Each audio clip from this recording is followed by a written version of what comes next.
Schweiz, in Deutschland, they were already prescribing another one called Ritalin. Now, I started to see red, and all the memories from the first day I joined the company as a salesman, it all started to come back. And I started seeing shadows at night. People dying from taking medication that was legalized because I had bribed the Swedish government to get the Sulasong for Prozac in Sweden. Now, can you imagine that? Sweden is reputedly one of the cleanest, most transparent countries in the world. They have the Nobel Prize of Medicine. And what I didn't think of at the time, the Americans, my friends were talking about them. Sorry, Jim. They love the prestige of the Nobel Prize. That is why it was important for them to get the registration of Prozac in Sweden. That was one of the major things that I did, because the company told me, your career may depend on it. Now, I can't go through all the items of corruption I've been involved in. It's too many. I'll have to spend a couple of weeks here. But you can read about it in my book that's selling over there. It's called Nebenwirkung Tod. It's in German. And the English version last week is now as an e-book for any of you who might be interested in that. Now, as my colleague Rima was referring to earlier in her speech, what is the pharma industry doing to us? They're the most powerful industry in the world. They sleep in the same bed with governments. They use corruption to get what they want. Corruption involves money. Cool. They have lots and lots and lots of money, and that is how they make their money. Now, they also kill more people than the wars we have in the world. But long term. They punish you and then they kill you. And that has to stop.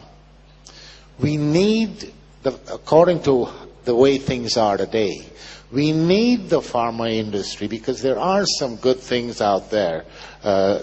Sorry, Rima, I might be contradicting everything you said, but there are some things there that is good. But most of it is rubbish. They're not interested in curing any disease you may have. They're more interested in making you get diseases. They're interested in symptomatic treatment. They want patients who are diabetics, cardiology patients, Parkinson's disease, rheumatoid arthritis, arthrosis, because you live a long time and the drugs that you have to take, you take that for the rest of your life. So let me ask you the question.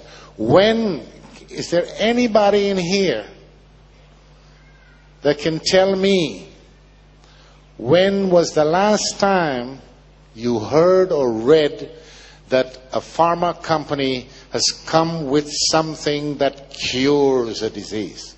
Beantworten Sie I mir give you folgendes. €100 right now if you tell me. They don't cure anything. They make you sick. Now, this company that I talked about, the Eli Lilly and Company, remember that name. They have been doing this for years and years and years. 3 weeks ago, I received a mail. I get alerts on whatever is happening in the industry from various places. Eli Lilly and Company was fined Strafgeld by the Justice Department in Pennsylvania, in America. $1.4 million for one product that I have written about in this book 2 years ago. That product was used to treat It was a neuroleptic, a psychodrug that was approved to be used on schizophrenics. So this company wasn't satisfied with that. They went and sold the drug to old people's home because they say it wouldn't cost so much to be there in this home because you give them this pill and the old people will sleep.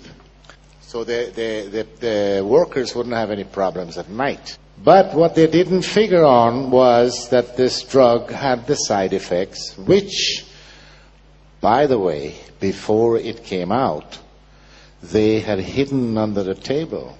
The side effects, a lot of people died of heart failure, kidney problems and whatever. And then there was some speculation going on because the patients that received this drug, it's called Zyprexa. The patients that received this drug also got diabetes. And who is the largest diabetes medication producer in the world? Eli Lilly and Company. So, speculating. So they were taken to court and they were fined. It's the largest strafgeld in the history of the nation. Now, there are a couple of other companies that were fined heavily for other drugs in the pharma industry. And these are huge companies. But it never came out. You know why? Because the press works also with the pharma industry just like the government does. And I was surprised because the Germans, they say, yeah, we write about all these things and whatnot. But they didn't write about this one. The pharma companies use the media to implant its dirty work on you. You never get to know the truth until it's too late.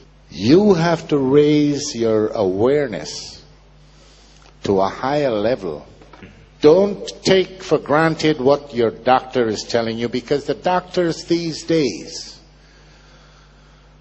let's say during my working half of my life, they don't know much about medicine. And they don't care much about their patients. They think about how much they can get paid. And this is how the pharma industry reigns, stays in power. They buy the doctors. They pick them up when they're in medical school, 4th year, 5th year, pay their tuition, train them. Because the doctors don't get information from anywhere else except the pharma industry. And I know, because when I was a salesman, the pharma company used to tell me, never talk side effects. They taught us something called FAB, F-A-B, features, advantages, and benefits. Don't talk about side effects, that's taboo. I also know that they hide the dangerous side effects because I was in charge of a clinical study for Fluctine or Prozac. When the doctors came rushing into my office one day because we were running a small trial in one of the largest hospitals in Stockholm. The first week they started the trial, 2 of the patients tried to commit suicide. And this is a major side effect of these psychotropic drugs. They call them the SSRIs, selective serotonin reuptake inhibitor. That's a long fancy. It's called akathisia. The pharma industry, by law, is not obliged to give out information like that. Their friends in Washington made sure of that. Do you know that George Bush's father was on the board of directors of Eli Lilly and Company? One of the political advisors in the George Bush administration, a guy called Mitch Daniels, he was a vice president with Eli Lilly. Do you know that Rumsfeld, he was a vice president in the pharma industry? My boss, former boss, the guy who was 2 steps ahead of me. He was the vice president in London. He later became the CEO and chairman of the board of Eli Lilly and Company. He was made a member